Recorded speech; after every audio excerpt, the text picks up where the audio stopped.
Hindi ako napalitan ng schedule. Nakakatin ako dyan ngayon. Saan lugar yan? Tanawan, Batangas. Brothers and sisters, alam nyo ba, na iba rin kasi yung religion ng family ko. Ayun, so nakakalungkot minsan kapag nagsisimba akong mag-isa na wala akong peace be with you, wala akong tawak ng kamay pag our Father. So may mga times na yung mga maliliit kong kapatid, sinasama ko sila sa simbahan. Pero since tatlo sila, merong minsan dalawa lang, minsan isa lang. Tapos kahit na nalilito sila o kahit na hindi naman nila naiintindihan kung anong meron kasi Christian sila. Pero during those moments na parang nandun ako, peace be with you ko sila, kawa ko sila pag our Father, feeling ko isa yon sa mga todong ipinanalo ni Kristo. Kasi pwede naman na hindi na mangyari eh. Pero during that time, I was affirmed that indeed, isa lang naman talaga yung Diyos natin. Amen? And brothers and sisters, 2006 din, gaya ni Kuya GJ, Christmas, sabi ko, hindi ko pala alampasin yung araw na to na hindi namin binibless yung Noche Buena.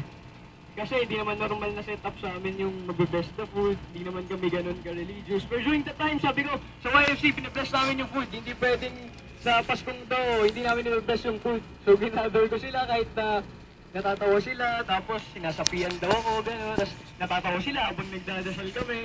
Tapos bless us, oh Lord lang naman talaga yung nadasal ko. Pero during that time, I really felt the love of the Lord. Kasi pwede naman na hindi na lang kami magdasal eh. Pero yung isang bagay, natalo na, pero pinanalo pa ni Kristo. Amen?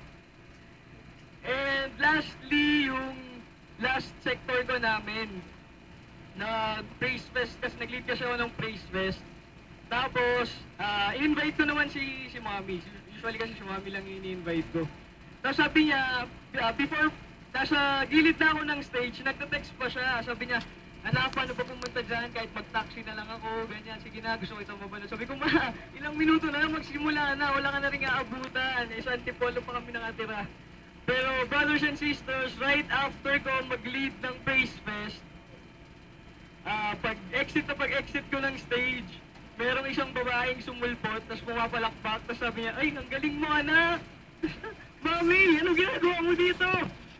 Pero during that time, kahit na naiiyak ako, kahit na blanco na, kahit na overwhelmed ako sa pagmamahal ng Diyos, pero naging malinaw sa akin, nakasama ng mami ko si Kristo habang pumapalakpak.